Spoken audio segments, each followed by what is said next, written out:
Cuarta parte. El camino de retorno, la práctica del alquimista. Capítulo 8. La práctica de la monarquía interior, el gobierno de sí mismo. Hasta aquí, el viaje ha sido diagnóstico.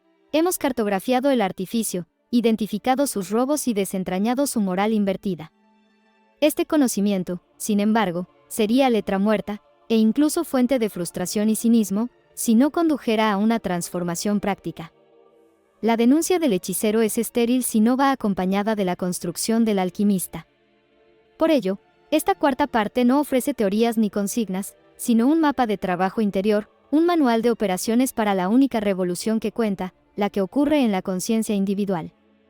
El orden artificial puede ser desmontado desde fuera solo cuando ha sido previamente disuelto desde dentro. Su fortaleza no está en sus muros, sino en nuestra creencia en ellos, y no en su fuerza, sino en nuestra aceptación de la debilidad. El camino de retorno es, por tanto, un camino de recuperación de la soberanía perdida, comenzando por el territorio más cercano y olvidado, uno mismo. La monarquía interior no es una metáfora poética. Es un estado operativo de la conciencia que debe ser cultivado con la disciplina de un arte y la paciencia de un jardinero.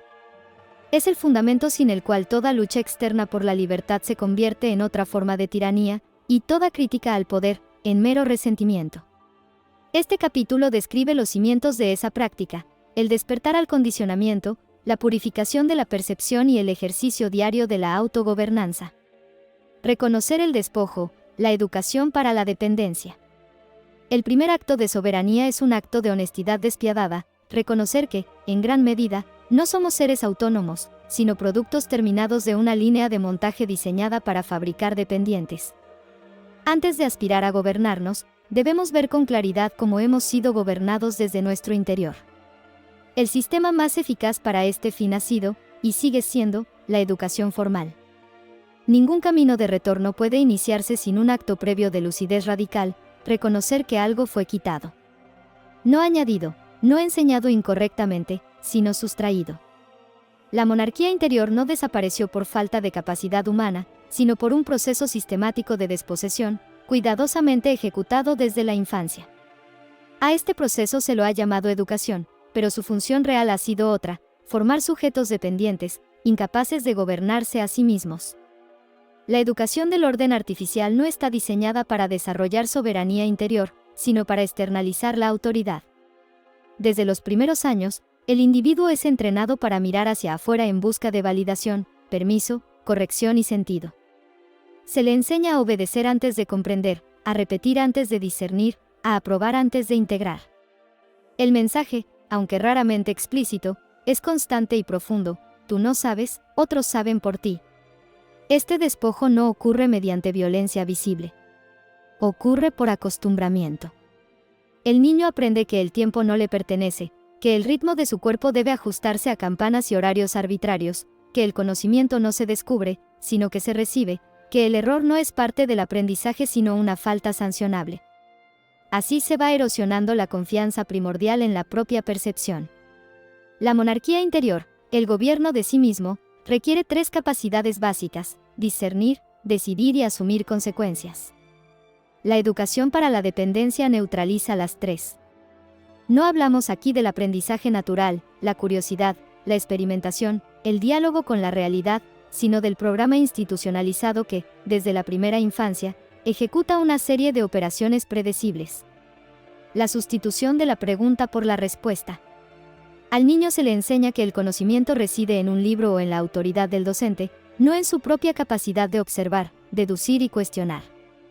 Se premia la memorización de datos y se castiga, o se ignora, la pregunta incómoda que desafía el marco establecido. Así, el músculo natural de la indagación crítica se atrofia, reemplazado por el reflejo de buscar la respuesta oficial.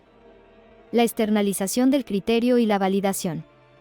Se entrena al individuo a buscar fuera de sí mismo la confirmación de lo que es verdadero, valioso o correcto.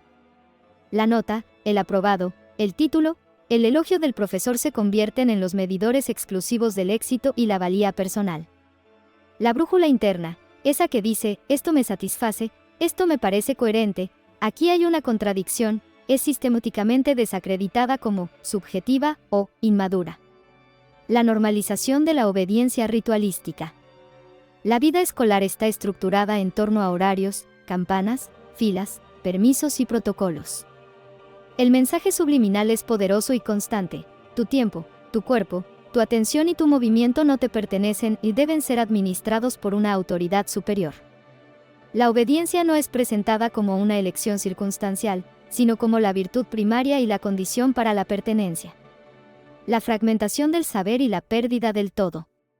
El conocimiento es dividido en materias estancas, historia, matemáticas, lengua, sin mostrar sus conexiones profundas.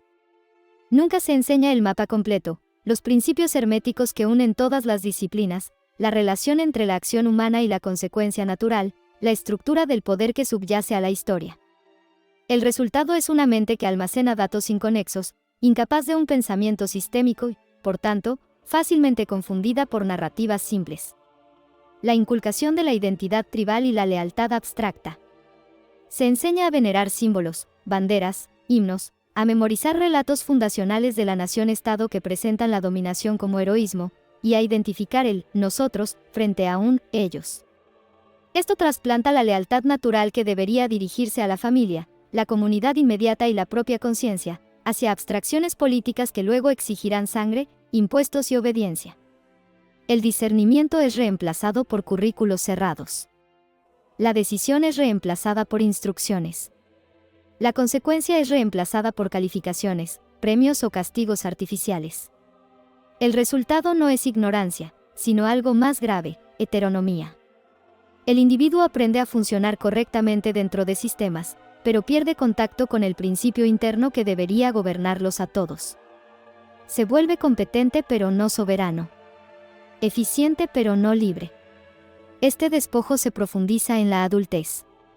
Las instituciones continúan el mismo patrón, el trabajo, la burocracia, la ley, incluso muchas formas de espiritualidad institucionalizada, refuerzan la idea de que la autoridad legítima siempre está afuera. El individuo es tratado como menor de edad moral, permanentemente tutelado, permanentemente corregido. Reconocer este despojo no es un ejercicio de resentimiento, sino de claridad. El alquimista no busca culpables, busca comprender el proceso para revertirlo. Ver con precisión cómo se instaló la dependencia es el primer acto de recuperación de la soberanía.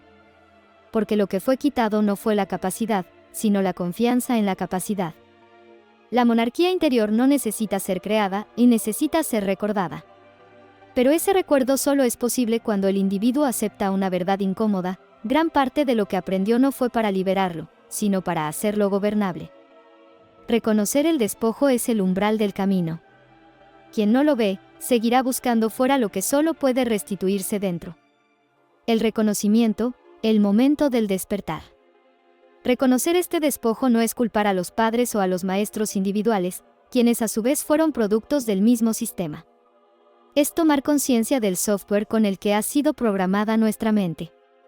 Es el instante en que uno se da cuenta de que muchas de sus propias ideas, deseos, miedos e identidades no surgieron de su ser esencial, sino que fueron implantados por una maquinaria pedagógica al servicio del orden artificial.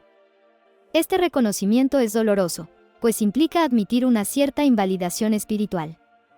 Pero es también el primer acto de verdadera autonomía. Es el momento en que el individuo deja de ser un síntoma pasivo del sistema y se convierte en un diagnosticador activo de su propia condición. Por ello, el trabajo de la monarquía interior comienza aquí, en este desgarro de la ilusión. Antes de aprender a gobernar, hay que saber qué territorios interiores han sido ocupados por un administrador extranjero. El siguiente paso, natural e inmediato, es el despertar perceptivo, aprender a ver, detrás de la fachada de lo normal, los contornos del artificio que nos gobierna. Solo entonces, con los ojos abiertos, podrá comenzar la verdadera obra de purificación y reconstrucción del yo soberano. El despertar perceptivo, ver el artificio detrás de lo normal. Tras reconocer el despojo, se produce una fractura en la percepción ordinaria. Lo que antes era un paisaje familiar y coherente, el mundo de las instituciones, las normas, los discursos oficiales, las rutinas sociales, comienza a revelar sus costuras, sus contradicciones y su artificiosidad fundamental. Este no es un proceso místico de iluminación súbita, sino un entrenamiento metódico de la atención para distinguir entre la realidad orgánica y la simulación impuesta.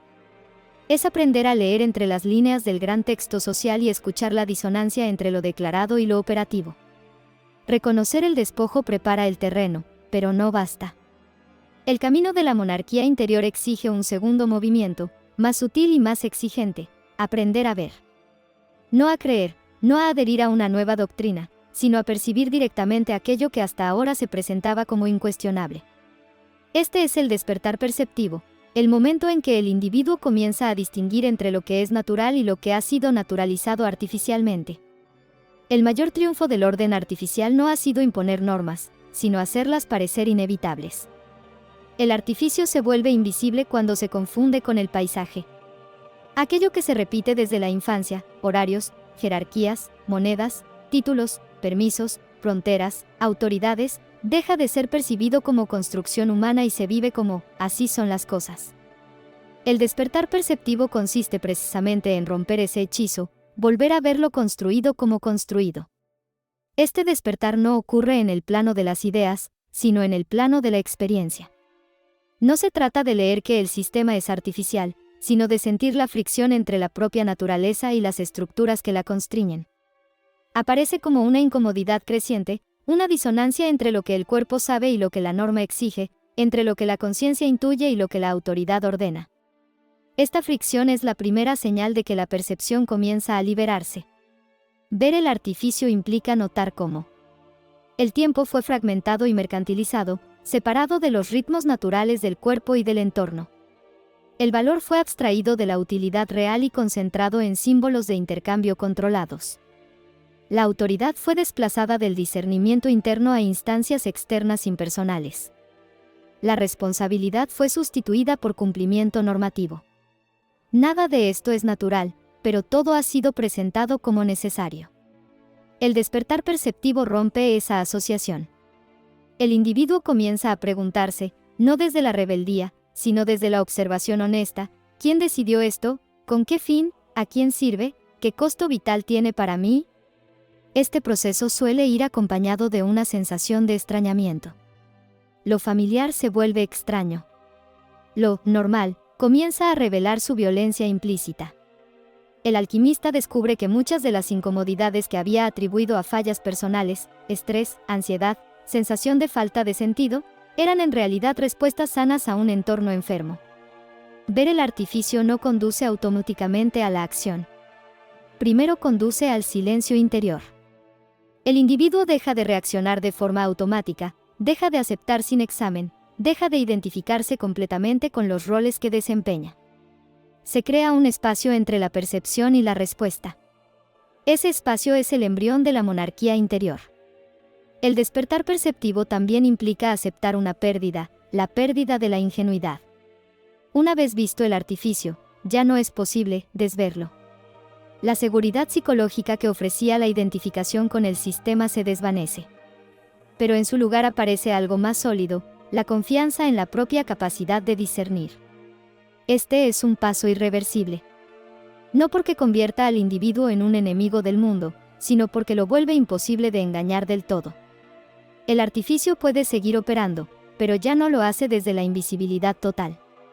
Ha sido nombrado, reconocido, situado. Ver es el comienzo del gobierno de sí mismo. Mientras el artificio permanece oculto, la monarquía interior es imposible. Cuando el artificio se revela, el camino de retorno queda abierto. Este despertar ocurre en 3 niveles interconectados. El nivel lingüístico conceptual, ver la carga de los términos.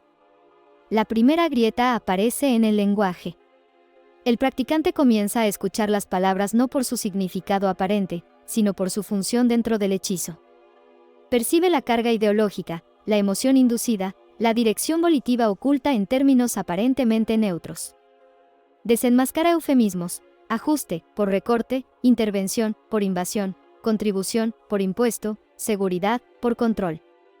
Comprende que el lenguaje oficial es un sistema de traducción que convierte acciones objetivamente dañinas o coercitivas en procedimientos administrativos o virtudes cívicas. Detecta las palabras talismán, identifica aquellos términos sagrados e incuestionables: democracia, progreso, seguridad nacional, bien común, que funcionan como interruptores mentales para detener el pensamiento crítico. Aprende a sospechar sistemáticamente de cualquier discurso que abuse de ellas para justificar medidas concretas. Recupera definiciones originarias, contrasta el uso cotidiano y oficial de palabras clave, ley, libertad, derecho, orden, con sus raíces etimológicas y su significado en el contexto de la ley natural.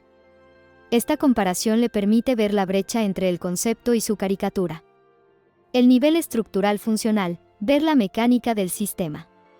El segundo nivel implica observar no lo que el sistema dice, sino lo que hace. Es pasar de la narrativa a la mecánica, del discurso a la consecuencia. Sigue el rastro de la fuerza. En cualquier conflicto o problema social, se pregunta, ¿quién tiene el monopolio de la fuerza legítima para imponer una solución? ¿Quién se beneficia materialmente de esta imposición? Esto le permite ver la estructura de poder detrás de cualquier solución institucional. Identifica la ruptura del circuito kármico, observa situaciones concretas donde la consecuencia natural de una acción, un error, un daño, es interceptada y reemplazada por una sanción artificial, una multa, un proceso legal. Ve cómo esto deseduca a las personas, enseñándoles a responder al castigo, no a la realidad. Mapea los 5 robos en acción, aprende a reconocer, en noticias, políticas públicas y dinámicas sociales cotidianas, las manifestaciones concretas del robo de vida, regulaciones que dañan la salud, de seguridad, prohibiciones de autodefensa, de voluntad, educación adoctrinadora, de propiedad, impuestos, inflación, y de verdad, censura, propaganda. El nivel psicoemocional, ver la programación interna. El nivel más íntimo y desestabilizador es volver la mirada hacia adentro, para detectar cómo el artificio ha colonizado los propios patrones de pensamiento y reacción emocional. Observa las respuestas automáticas, se vigila a sí mismo reaccionando con miedo ante la idea de la desobediencia, con desprecio ante planteamientos anárquicos, con ansiedad ante la posibilidad de salirse del camino marcado, la carrera, la hipoteca, la pensión. Identifica estos impulsos no como suyos, sino como implantes del condicionamiento. Descubre los miedos fabricados, percibe como sus temores más profundos, al fracaso, a la exclusión, a la pobreza, a la desaprobación, están ligados a la amenaza de quedar fuera del sistema, no a amenazas reales y naturales. Comprende que el miedo es el principal combustible de la obediencia. Reconoce la adicción a la validación externa, ve su propia dependencia de títulos, salarios, likes y reconocimientos sociales como señales de que su brújula de valor está calibrada por el sistema, no por una convicción interna de coherencia y servicio a la ley natural. La crisis del despertar, la soledad y el desencanto. Este proceso no es gratificante en sus inicios. Produce una crisis de sentido. El mundo pierde su aparente solidez y coherencia. Las narrativas que daban seguridad se revelan huecas. Las instituciones que parecían pilares se muestran como decorados. El individuo puede experimentar una profunda soledad cognitiva, al ver lo que otros aún no ven, y un desencanto que raya en la náusea. Sin embargo, esta crisis es la antesala necesaria de la libertad. Es la muerte del ciudadano dormido para que pueda nacer el monarca interior. Es el desmantelamiento de la prisión perceptual. Desde esta nueva mirada, despojada de ilusiones, puede comenzar el verdadero trabajo, ya no contra un sistema externo ciegamente, sino desde una claridad interna que le permite distinguir, en cada situación, la acción alquímica de la hechicería. El siguiente paso, tras haber aprendido a ver el artificio en el mundo y en uno mismo, será la purificación de la intención, asegurarse de que la propia voluntad no es, ella misma, un instrumento inconsciente del hechicero. La purificación de la intención, discernir el impulso hechiceril interno. El despertar perceptivo revela el artificio en el mundo exterior. Pero el trabajo alquímico no puede detenerse allí. El orden artificial no se sostiene únicamente por estructuras externas, se sostiene porque ha sido interiorizado. El hechicero más eficaz no es el que gobierna desde el trono, sino el que ha logrado instalarse en el interior del sujeto. Por eso, el tercer momento del camino de retorno es el más delicado y exigente, reconocer el impulso hechiceril dentro de uno mismo. No existe un afuera completamente corrupto y un adentro completamente puro. Todo individuo formado dentro del artificio ha aprendido, en mayor o menor medida, a usar su voluntad para imponer, manipular, extraer o controlar. Estas tendencias no son defectos morales individuales, son adaptaciones funcionales a un entorno que recompensa la imposición y penaliza la coherencia. El alquimista no se condena por haberlas incorporado, las observa con lucidez. La purificación de la intención no consiste en reprimir impulsos ni en adoptar una máscara de virtud. Consiste en discernir con precisión desde donde nace cada acción. ¿Surge de la alineación con la realidad o del deseo de torcerla? ¿Busca cooperación o ventaja? ¿Responde a comprensión o a miedo? ¿Se orienta a la preservación de la vida o a la acumulación de poder, aunque sea simbólico? El impulso hechiceril interno se manifiesta de formas sutiles. En el deseo de tener razón más que de comprender. En la necesidad de controlar el resultado en lugar de cuidar el proceso. En la tentación de usar el conocimiento para influir sobre otros sin su consentimiento. En la justificación de pequeños daños necesarios para lograr fines superiores. Purificar la intención implica restablecer la jerarquía correcta, la realidad por encima del deseo, la comprensión por encima del control, la coherencia por encima del resultado. No se trata de eliminar la voluntad propia, sino de devolverle su lugar legítimo, instrumento de alineación, no de sustitución de la voluntad superior. Este proceso exige honestidad radical. El individuo debe estar dispuesto a ver en sí mismo aquello que ha denunciado en el sistema, la inclinación a dominar, a simplificar lo complejo, a usar al otro como medio. Sin esta confrontación interior, toda crítica externa se convierte en proyección, y toda práctica espiritual degenera en nueva forma de hechicería. La purificación de la intención no es un acto puntual, es una práctica continua. Cada decisión cotidiana se convierte en un laboratorio alquímico donde se observa la calidad del impulso que la origina. Poco a poco, el individuo aprende a reconocer la sensación interna de la imposición, tensión, urgencia, ansiedad por el resultado, y a diferenciarla de la sensación de alineación, claridad, sobriedad, firmeza sin violencia. Cuando la intención se purifica, la acción se simplifica.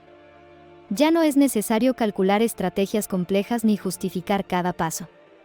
La conducta fluye con menos fricción porque ha dejado de luchar contra la estructura de la realidad. Este es el signo de que la alquimia interior está operando. Discernir el impulso hechiceril interno no humilla y libera. Porque mientras el hechicero gobierne desde dentro, ninguna libertad externa será suficiente. El despertar perceptivo revela el artificio en el mundo, la purificación de la intención lo busca en el último refugio y el más peligroso, el propio corazón volitivo. De nada sirve ver la mentira exterior si, al actuar, la propia voluntad está contaminada por los mismos mecanismos de dominación, apropiación y engaño que se denuncian. Este es el trabajo más exigente y humillante, pues obliga a confrontar la posibilidad de que, en muchos aspectos, uno aún es el hechicero de su propio pequeño reino, o su más dócil sirviente. La intención es la semilla volitiva de la que brota la acción. Purificarla no significa reprimir el deseo, sino examinar su origen, su naturaleza y su finalidad con una lupa de hielo. Implica un discernimiento constante para separar la voluntad alineada con la ley natural de la voluntad contaminada por el impulso hechiceril. Los rasgos del impulso hechiceril interno. Estos impulsos no son malos, en un sentido maniqueo, son patrones disfuncionales y parasitarios que el orden artificial ha cultivado porque les son útiles. Se manifiestan como 1. El impulso de dominar y controlar, el arch interior, la necesidad de que las cosas, situaciones, personas, resultados, se ajusten a mi plan, mi visión, mi tiempo. Es la intolerancia a la autonomía ajena, la frustración ante lo incontrolable, el ansia por imponer el propio orden incluso cuando no se ha iniciado daño. Es la tiranía en miniatura, la réplica interna del hechicero que no tolera que su voluntad no sea soberana. 2. El impulso de apropiarse y consumir, el parásito interior, la tendencia a ver a los demás y al mundo como fuentes de recursos para la propia seguridad, placer o estatus. No es el intercambio voluntario, sino la expectativa de extraer. Se manifiesta como envidia, resentimiento por el éxito ajeno, la mentalidad de merecer algo sin haberlo generado, o la búsqueda de relaciones donde el otro existe para satisfacer una carencia propia. 3. El impulso de ocultar y manipular, el encubridor interior, el hábito automático de evitar la propia expresión para obtener una ventaja, evitar un conflicto o gestionar la imagen ante los demás. No es la prudencia, sino la deshonestidad estratégica. Incluye la mentira piadosa, la exageración, la omisión calculada y la creación de narrativas personales que nos presenten como víctimas, héroes o merecedores. Es el periodista propagandista de nuestra propia vida. 4. El impulso de delegar y someterse, el siervo interior, la profunda pereza espiritual que prefiere que otro piense, decida y asuma la responsabilidad. Es el deseo de que una autoridad, un líder, una ideología, una tradición, un gurú, nos dé las respuestas y nos diga qué hacer. Es el miedo a la soberanía y el anhelo secreto de ser gobernado, de intercambiar libertad por una quimera de seguridad y certidumbre. La práctica del discernimiento, la vigilancia en tiempo real. La purificación no es un análisis post-mortem de los actos fallidos. Es una vigilancia en tiempo real del flujo de la intención. Antes de actuar, e incluso antes de que un pensamiento se cristalice en decisión, el practicante aprende a hacer una pausa introspectiva y preguntar: ¿desde dónde surge este deseo? ¿De una necesidad genuina y natural, o de una carencia fabricada por la comparación social, la publicidad o el miedo? ¿Busco cooperar con la realidad o imponerle mi capricho? ¿Mi acción facilita un florecimiento o fuerza un resultado? ¿Esta acción respeta la soberanía inviolable de los demás, o de alguna manera los usa como medios para mis fines? ¿Estoy dispuesto a aceptar y asumir plenamente todas las consecuencias naturales de este acto, sin intentar externalizarlas, ocultarlas o endosarlas a otro? La transmutación alquímica, de la reacción a la respuesta. Cuando se detecta un impulso hechiceril, la tarea no es reprimirlo con violencia, lo que solo lo fortalece, sino transmutarlo. Esto se logra reorientando la energía volitiva hacia su polo alquímico. Ante el impulso de dominar, cultivar el servicio. Preguntar: ¿cómo puedo facilitar, ayudar o crear condiciones para que el orden natural florezca aquí, en lugar de imponer el mío? Ante el impulso de apropiar, cultivar la generación. Preguntar: ¿qué valor puedo crear y ofrecer, en lugar de extraer? ¿Cómo puedo enriquecer este intercambio o esta relación? Ante el impulso de ocultar, cultivar la transparencia radical. Optar por la verdad incómoda frente a la mentira conveniente. Confiar en que la coherencia es una protección más fuerte que cualquier artificio. Ante el impulso de someterse, asumir la responsabilidad soberana. Tomar la decisión, por pequeña que sea, desde el propio criterio. Aceptar el peso de la libertad y el riesgo de equivocarse. El crisol de la repetición humillante. Este trabajo es infinito y humillante. Se fracasará constantemente. Se descubrirá, una y otra vez, que el hechicero interno es más hábil y está más arraigado de lo que se creía. Esta humillación es el combustible del proceso. Cada fracaso es una información preciosa, un mapa de las propias fortalezas enemigas. La purificación no es una meta, sino una dirección, un norte al que se navega corrigiendo la deriva una y otra vez. Por ello, la purificación de la intención es el núcleo del gran trabajo interior.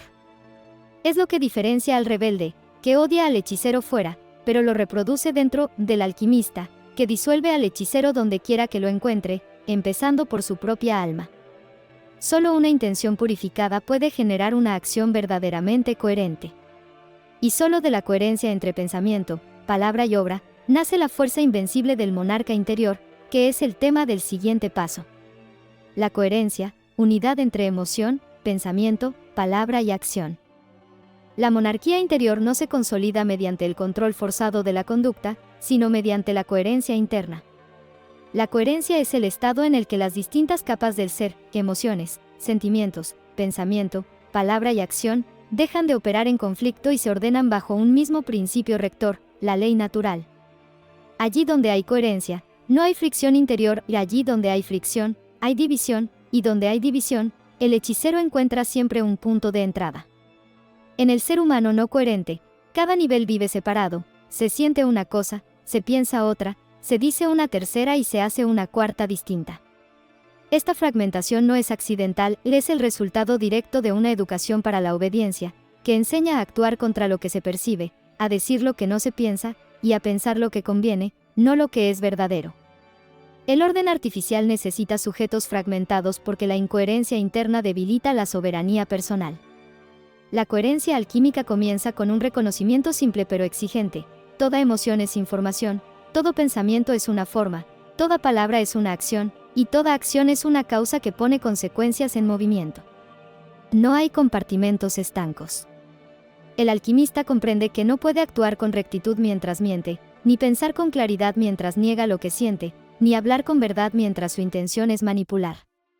La alineación no significa actuar impulsivamente según la emoción, ni someterse acríticamente a cada sentimiento. Significa escuchar, comprender y ordenar. La emoción revela una perturbación o una armonía, el pensamiento la interpreta, la palabra la exterioriza, la acción la cristaliza en el mundo. Cuando estos niveles están alineados, la conducta se vuelve firme sin ser rígida, clara sin ser violenta, eficaz sin ser invasiva. La palabra ocupa aquí un lugar central. El artificio ha intentado reducirla a opinión, discurso o retórica, pero en el orden natural la palabra es una forma de acción causal. Nombrar es orientar. Prometer es vincular. Mentir es dañar. Silenciar es ocultar. Cada palabra pronunciada o retenida modifica el campo de relaciones. Por eso, la coherencia exige que la palabra sea expresión fiel de lo que se comprende y se está dispuesto a sostener con la acción. Decir sin actuar es hechicería, el actuar sin decir es opacidad, y decir y actuar en contradicción es corrupción del ser. Esta unidad interna debe ajustarse, necesariamente, a la ley natural. No toda coherencia es justa, un tirano puede ser coherente en su crueldad. La coherencia alquímica no es meramente psicológica, es ética y ontológica.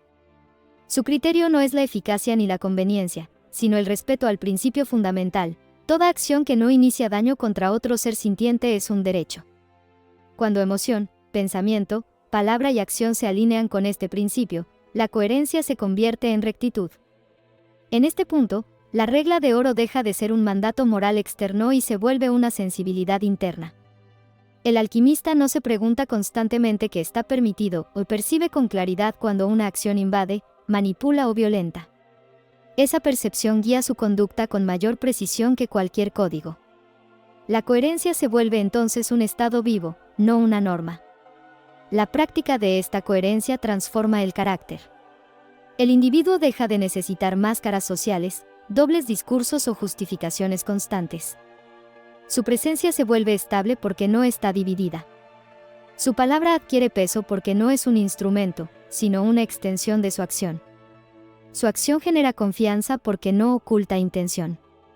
La coherencia es, en última instancia, la forma visible de la monarquía interior. Donde hay coherencia, no hay necesidad de control externo. Donde hay coherencia, la autoridad no se impone, se reconoce. Y donde esta coherencia se multiplica entre individuos, el orden surge sin coerción, como consecuencia natural de seres que ya no están en guerra consigo mismos. Este es uno de los signos más claros del retorno alquímico. Cuando el individuo deja de traicionarse internamente, el hechicero pierde su principal punto de apoyo. La purificación de la intención es el trabajo en la fragua interior, donde se funden y se refunden los metales de la voluntad. La coherencia es el momento en que ese metal purificado sale de la fragua y adopta una forma única, sólida e indivisible en el mundo, la forma de un ser unificado. No es una simple honestidad consigo mismo, o es la expresión inevitable de una conciencia que ha resuelto sus contradicciones internas y se manifiesta como un todo integrado, cuya brújula absoluta es la ley natural. Esta coherencia opera en 4 niveles que deben converger. Emoción y sentimiento. El clima interior no se trata de reprimir o controlar las emociones, sino de comprender su mensaje y purificar su origen. Una emoción como la ira puede surgir de un impulso hechiceril, frustración porque el mundo no se somete a mi voluntad, o de una chispa alquímica, indignación justa ante la violación de la ley natural. La coherencia exige discernir la fuente. El sentimiento profundo y duradero, respeto, compasión, sentido de justicia, debe armonizarse con el entendimiento racional. No puede haber coherencia si se siente aversión por el daño iniciado, pero se piensa en cómo aprovecharlo en beneficio propio. Pensamiento. El mapa conceptual. Los pensamientos deben ser herramientas de claridad, no de autoengaño. La coherencia aquí significa que el marco de comprensión del mundo, la ley natural, el criterio apofático, es el filtro a través del cual se analiza todo. No se puede sostener un pensamiento que justifique una excepción para uno mismo. Este pequeño robo no importa, esta mentira es por un bien mayor. El pensamiento coherente es implacablemente lógico y ético. Reconoce que una contradicción en el pensamiento es una grieta por donde entrará el hechicero. La palabra, la acción sónica y simbólica. La palabra no es un mero vehículo de comunicación. Es una acción de alta potencia que configura realidades. Pronunciar una palabra es lanzar un hechizo, para bien o para mal. Por tanto, la coherencia exige que la palabra sea el reflejo exacto y responsable de la emoción purificada y del pensamiento claro. Debe ser veraz, no solo en el hecho declarado, sino en su intención, contexto y omisiones. La mentira, la exageración y la omisión maliciosa son acciones hechiceriles que rompen la coherencia y dañan el tejido de la verdad común. Debe ser consecuente, lo que se dice en un momento debe ser coherente con lo dicho en otro, a menos que un nuevo entendimiento lleve a una rectificación explícita. La incoherencia verbal es un síntoma de pensamiento fragmentado o de intención manipuladora. Es un compromiso público, la palabra dada, una promesa, un acuerdo, es un acto de creación de realidad futura.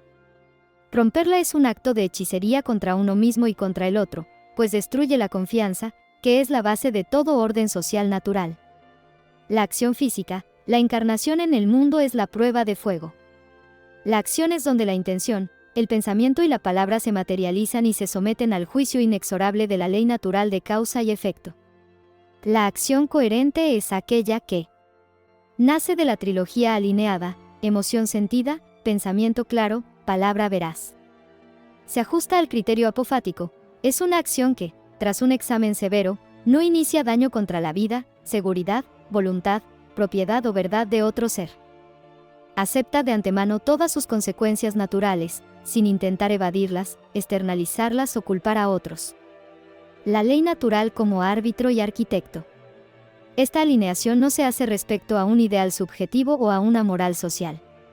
El patrón de medida es objetivo e impersonal, la ley natural, expresada en la regla de oro, no hagas a otro lo que no quieras para ti, y en el principio apofático, derecho es toda acción que no inicia daño. La pregunta maestra para verificar la coherencia en cualquier momento es: ¿esta emoción, este pensamiento, esta palabra que voy a pronunciar o esta acción que voy a ejecutar, respeta la soberanía inviolable de otros y contribuye al orden natural o inicia daño, aunque sea sutil o indirecto? Si hay una fisura entre lo que se siente, se piensa, se dice y se hace, esa fisura es un punto de entropía, una puerta abierta para la incoherencia del artificio. El hechicero no puede operar en un campo unificado y necesita la contradicción, la disonancia, el haz lo que digo, no lo que hago. La coherencia, por tanto, es una fuerza disolvente del hechizo social. Un ser coherente es impermeable a la propaganda, que apela a emociones contradictorias, a la corrupción, que ofrece beneficios a cambio de traicionar los principios, y al miedo, que paraliza la acción alineada. Conclusión: la coherencia como fuerza invisible. Practicar la coherencia es el trabajo de unir un reino fragmentado. Es agotador al principio, pues exige una vigilancia constante. Pero con el tiempo, deja de ser un esfuerzo y se convierte en la naturaleza misma del ser. El individuo coherente no necesita esforzarse por ser honesto o justo, o simplemente es así, porque cualquier otra opción le resultaría psicológica y existencialmente insoportable, una violación de su propia estructura unificada. Esta coherencia interior se proyecta entonces como un campo de fuerza a su alrededor, es predictable en su integridad, fiable en su palabra y claro en su acción. Se convierte en un nodo de orden dentro del caos artificial. Y en esta cualidad reside su poder definitivo, el poder de quien ya no lucha contra la mentira, sino que es, por simple coherencia, un testimonio vivo e inconfundible de la verdad.